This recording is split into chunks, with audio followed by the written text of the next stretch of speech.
Hi everyone, this video walks you through completing the Scaling Networks, that's our Net 225 class. It walks you through the Chapter 1 Skills Integration Challenge. Now this Skills Integration Challenge is a little special because it coincides with all the stuff you're supposed to have learned in Net 125 and Net 126. So it covers all those topics from subnetting to network address translation, VLANs, inter-VLAN routing, routing protocols, all that good stuff. So we're going to pick up with the first couple steps. Now remember, the addressing table could be completely different for your lab. You can actually keep clicking on reset activity until you get this scenario. That way you'll have everything lined up, but if not, you'll actually get a different set of IP addresses. So if you want to follow on the exact one that I've got, the 172.16.15 scheme, then you'll just click reset activity here at the bottom a couple times until you get the scenario that we've got. Okay, so we pick up with configuring remote management access, including IP addressing and SSH, and all this stuff is actually going to be on the HQ-SW switch here. And sometimes the names even change on the actual devices, but everything else is still the same, so that's okay as well.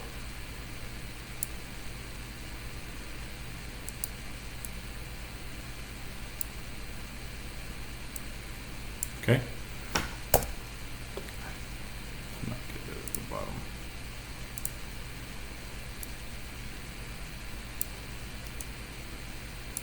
Okay.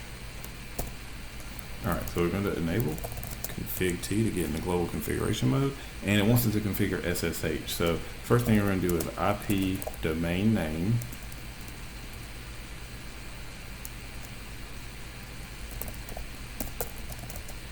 okay, and it wants us to type in the actual name, which is cisco.com. Okay. The second thing it wants us to do is create a username of HQ admin with the password of Cisco class for the user.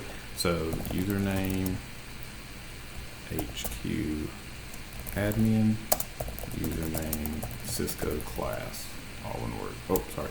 Password Cisco class, and it wants us to create a crypto key length of 1024. Now remember, the default is 512, so we'll have to change that. So it's crypto key generate RSA. We're going to change that to 1024. Enter, and it's going to create it for us, and we're going to change the SSH version to 2, so IP SSH version 2 says it's been enabled.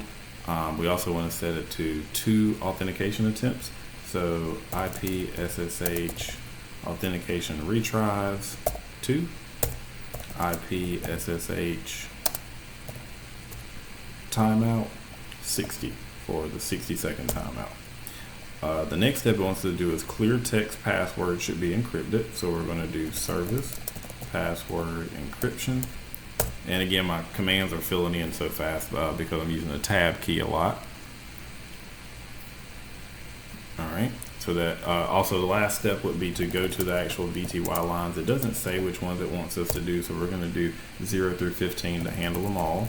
So it gives us 16 different channels to log into simultaneously, and we're going to log in local is what I meant to say.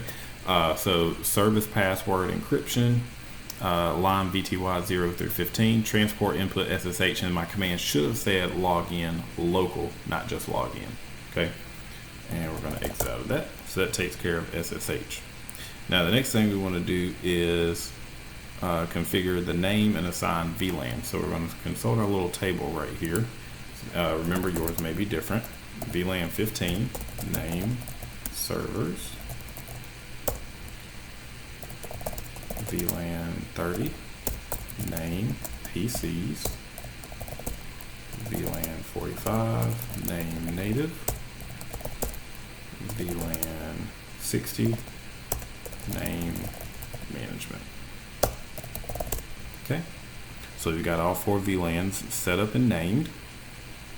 All right, it wants us to manually configure all of them as access ports, the ones that are necessary. So some should be trunks though, and we'll talk about which ones should be which. So you can kind of see the ones that are fast Ethernet ports, 11 through 20. Let's handle that. Interface range, remember, so we can handle all of those at the same time instead of having to go into every single one. Interface range FA011 through 20.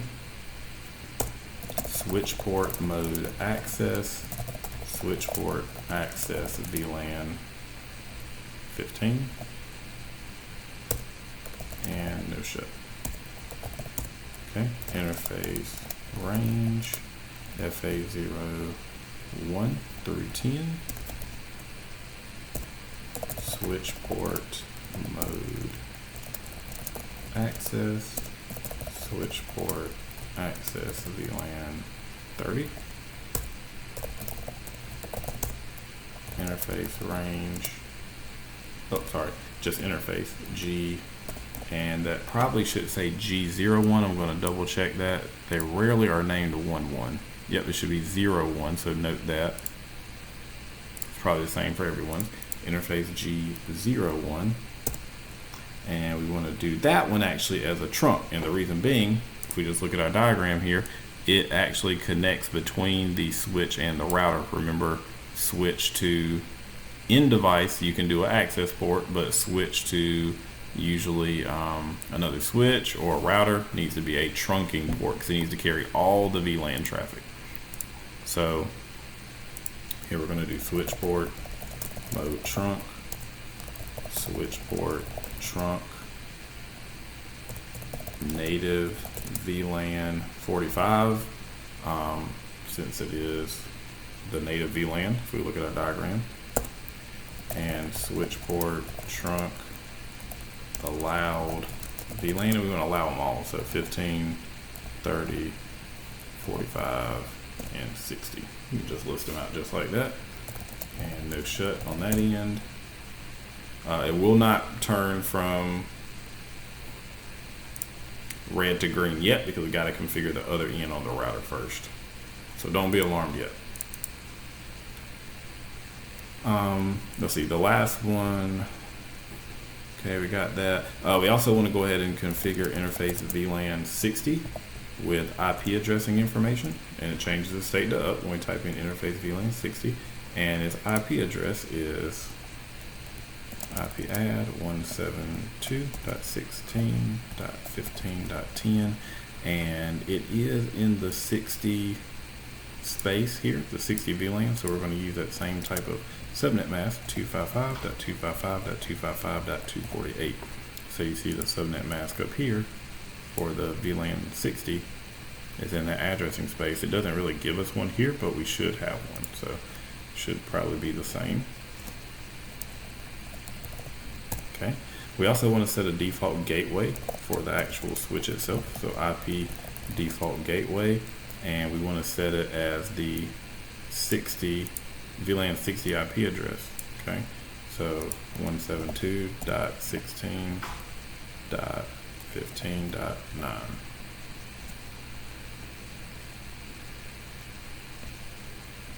Okay. Lastly, it says implement port security on FA01. So we want to go into FA01 only.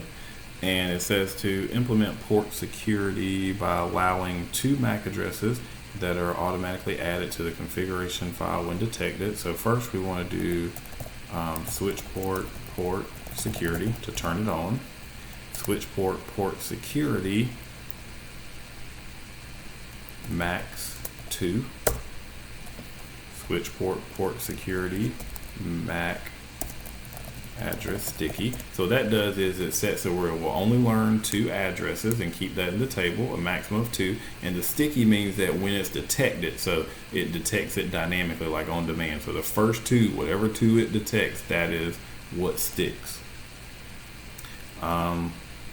It says also the violation mode we want to set is the port should not be disabled, so it should still be running smoothly even if something else happens, but a log message should occur if a violation occurs. So we want to do violation restrict. The other,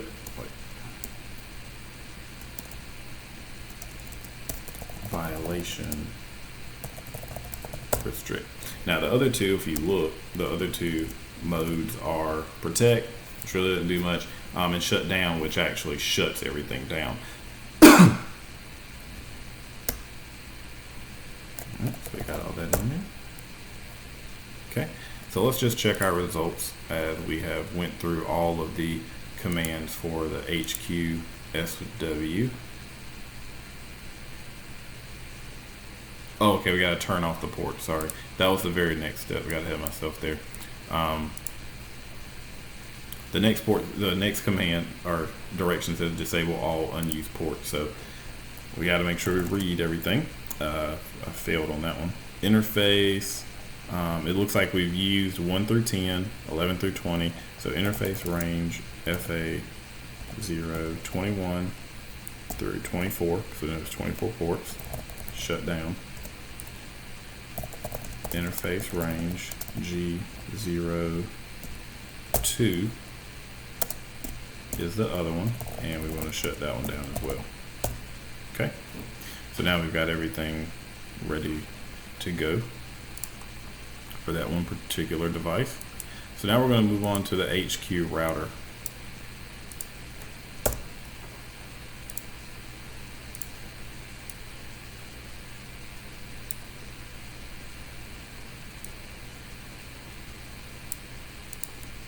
Okay, so we're going to go to global configuration mode, and it says to configure inter VLAN routing. So obviously we're going to use our table here and the stuff we learned from setting up our VLAN. So our physical interface is G00, as you can notice there. It says interface G0/0.15. So the physical interface is G0/0. And remember, we just want to turn it on with no shut. That's it. It does not need an IP address or any type of addressing at all. Now we want to do interface G00.15, change the state to up, and remember we got to do encapsulation .1Q and whatever VLAN is going to be carrying. So this one's .15 interface or sub interface, so we're going to be carrying VLAN 15 traffic.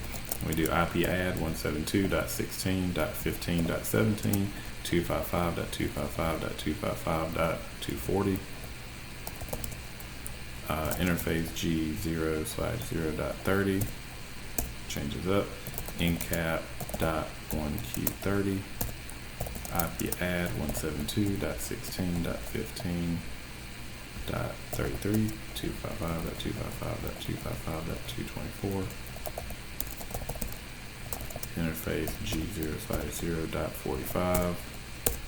IP add 172.16.15.1 255.255.255.248. Oh, I'm sorry. It will give you that error if you forget the encapsulation. Encap.1Q45. Now let's type in our address 15.1 and subnet mask, and lastly interface G00.60.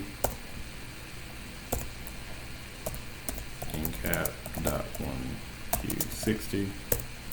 IP add 172.16.15.9 255.255.255.248. All right, so we got all those in there.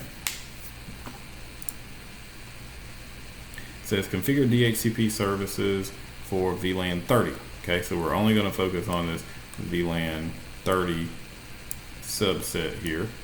Okay, so to set up a DHCP pool, and you want to name it LAN, all uppercase, you do IP DHCP pool, and you want to name it LAN. So you can substitute that for whatever they tell you to name it for, but the command is IP DHCP pool, and then whatever name you got. All right, so some things we want to make sure to set would be like the default router, which is the default gateway, and we want to use the address that is given to our sub interface here on the router. So everything we send, you know, this is the information, of course, again, that the end devices are going to get connected to the switch we just did. So anything it needs to get out, it wants to send it to the VLAN 30 default gateway there. which is configured on the router already. Also, we need to do the network. So network 172.16.15.32 will be the start of this network. And I know that is a little bit of subnetting review, but if you kind of look at what we've got here, okay, the first kind of address that you notice is really low is the 172.16.15.1. Now that's kind of the start. So if we assume it started at 172.16.15.0 for VLAN 45, all right, and it's got a .248 subnet mask, okay. With that information, we know that it's incrementing by 8 if you draw out your zeros or placeholders, all right, and do the subnetting there. So that means that this network is going to go from 172.16.15.0 to 172.16.15.7, okay, because you can think 0 to 7 is 8 numbers, okay.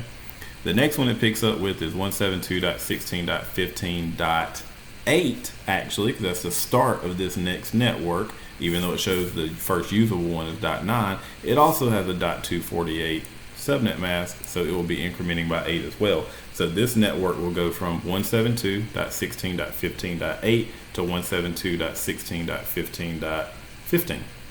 All right, the next one is where our VLAN 15 comes into play. So that one, the first address will be 172.16.15.16 for the network address there. And it's a 240 subnet mask, so that means it's going to increment by 16 here. So the last address in this one is going to be 172.16.15.31. Our last and final VLAN, the VLAN 30, which is what we're focused on, is going to start at 172.16.15.32. And because it has a .224 subnet mask, it's actually going to span until 172.16.15.63 because it increments by 32. Okay, so the main thing we need to know is the first address here is 172.16.15.32, and your subnet mask is 255.255.255.224. So that is the information you want to give to our end devices when we turn DHCP on a little bit later. Okay, and then the last thing we want to do is exclude the address because we do not want the default gateway to be assigned to an end device. So we do IP DHCP excluded address 172.16.15.33. All right, so that ends DHCP. Next thing we want to do is implement routing. So the routing protocol they have us using to learn all of our neighbors and be able to communicate with everything is OSPF. Okay, so here we want to do router OSPF, and it says use a process ID of 1. So router OSPF 1.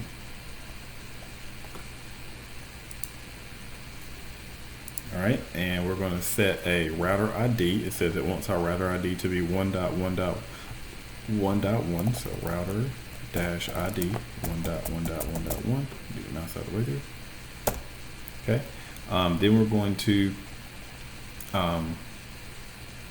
do our directly connected networks. It says configure one network statement for the entire address space. So this is like a summary network, 172.16.15.0. And remember, we use our wildcard mask here. So this says it's a /24. So that would be 255.255.255.0.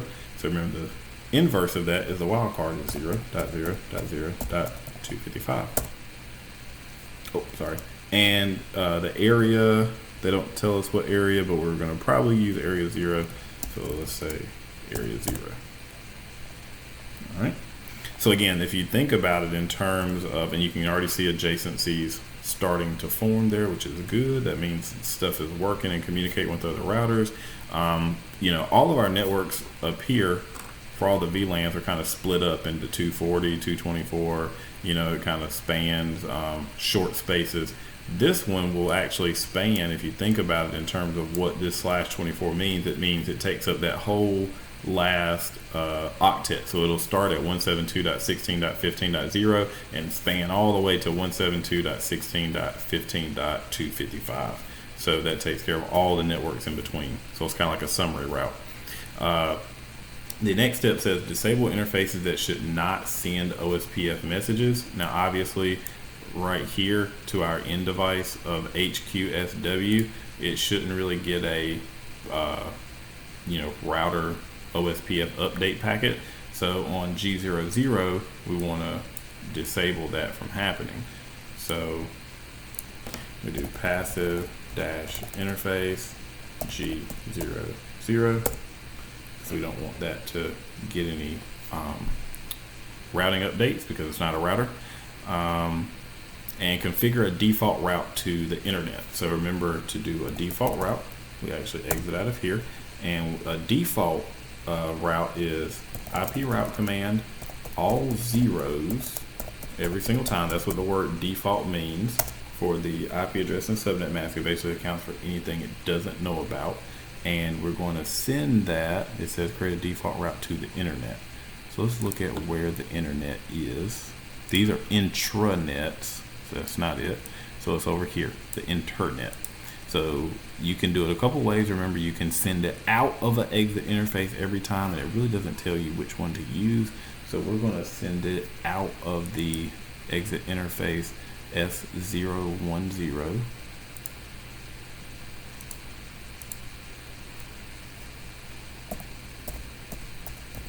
And see if it'll take it. All right, and it did. Awesome.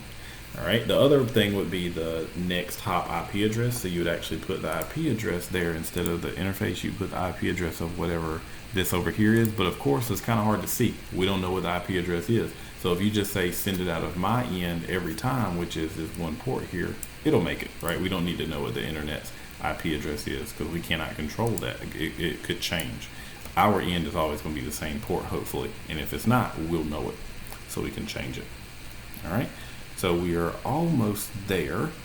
It says the last thing we need to do is implement network address translation. So the first thing it says to do is configure a standard one statement ACL number 1.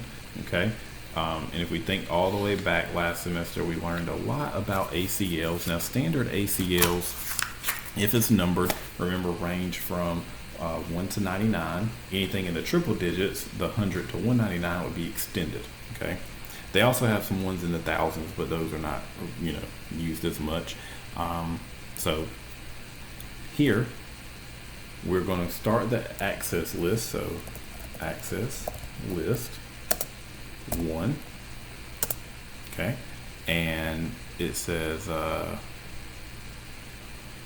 all IP addresses belonging to the 172.16.15.0 address space are allowed. So we want to permit here.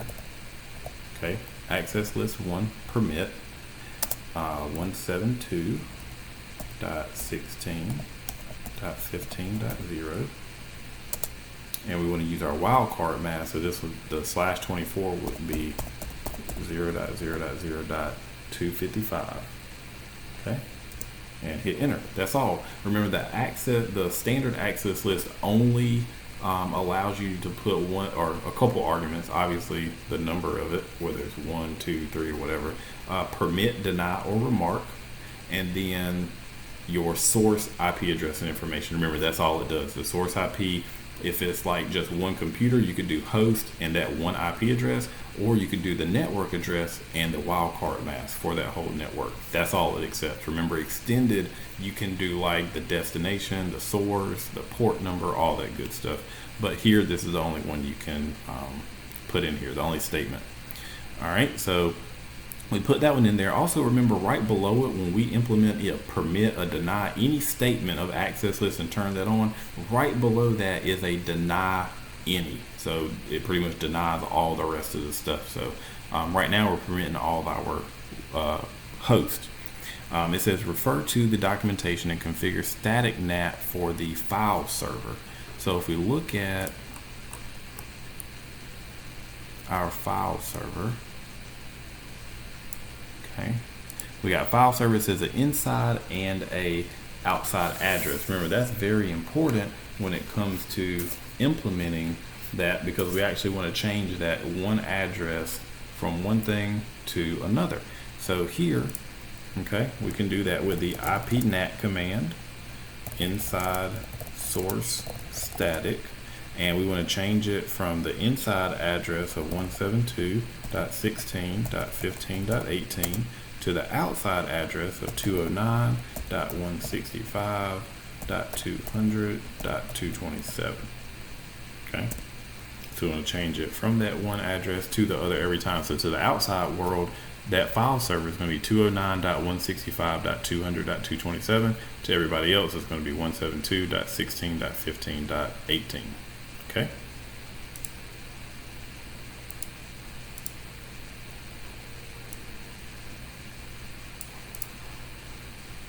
All right. The other thing it has us do is configure dynamic NAT and port address translation using a pool name of your choice, a /30 mask, and the 2 public addresses listed there. All right. Also, one other thing we forgot to do is go apply our ACL for the standard ACL. So we'll take care of that one in a moment. Let's get the NAT and PAT done. Just reminding myself. So here we're going to configure the port address translation. Okay. So we're going to start by setting up the pool, and it says we can use any pool name of our choice. So IP NAT pool. Let's just say skills challenge. Okay. You can name it whatever you want to. And it says to have a /30 mask and the 2 public addresses of 209.165.200.225. So our public address is 209.165.200.225, 209.165.200.226, and then we use netmask command and a /30. All right, so remember a /30 is going to be 255.255.255.252. Okay. So we set up that part of our NAT pool. Then I guess it wants us to configure the rest of it. Define which addresses are eligible to be translated. So we want to make sure we put what addresses are, able to be translated to that. So in this case, I believe we want to do everything behind, like the staff computers, all that stuff. So we want to access list. I wonder if it wants us to use our one we set up a while ago. Yeah, probably. Access list 1 permit. Well, we already got it up there, so let's do the IP NAT inside source list 1 for the number of the access list we did earlier. Pool, and we want to do our name here, skills challenge, and we want to do overload. You got to do overload. If you don't do overload, it'll stay as dynamic, but we want port address translation, so we got to do overload there.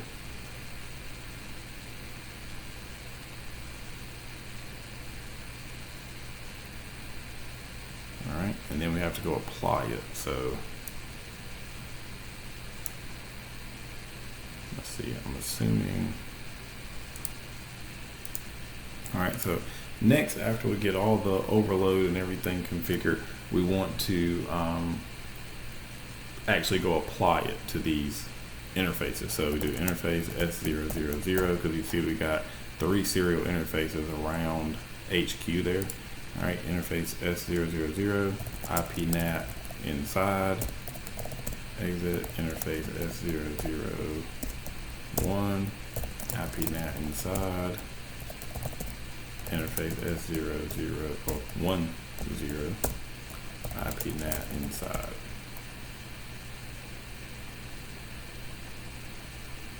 Let's see, which one was that one?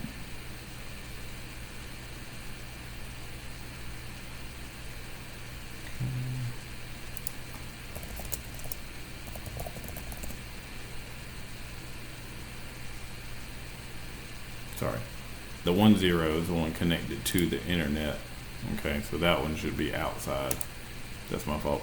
So 000 is IPNAT inside, 001 is IPNAT inside, and the 010, the one connected to the internet, is IPNAT outside.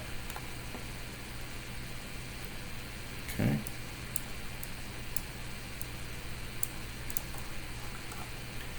And the last thing, it says verify staff has received full addressing from HQ. Now staff is a PC down here.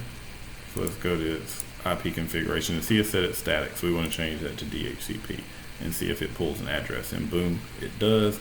So it got its address successful.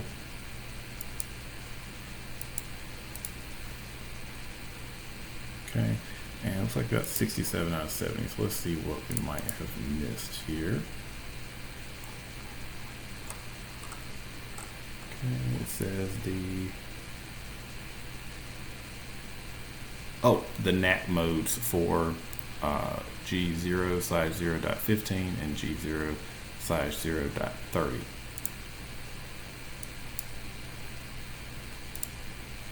Okay, I don't remember it telling us to change those, but okay, interface G0/0.15.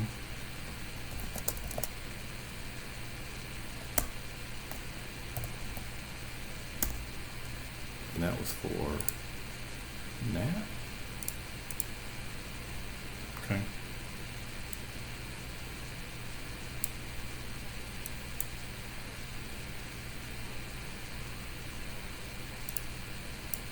All right, so for the interface G0/0.15, we want to do IPNAT inside. Okay, exit out of there. Interface G0/0.30, IPNAT inside. And the last thing it told us was for 45, interface G0/0.45. When we did the incap.1q 45, we should have put native here to specify that it's the native VLAN. Okay, and voila, we have 70 out of 70. So we're all done. That pretty much concludes the lab. You know, if you're still a little rusty on the NAT, maybe some of the subnetting, don't worry about it. We'll continue to practice it throughout the semester. But hopefully this at least was informative on what commands to use and what places. And if you do have any further questions, of course, remember, email me, call me, ask me in class, or stop by my office. All right, thank you for watching. And be sure to save this and submit it to Moodle.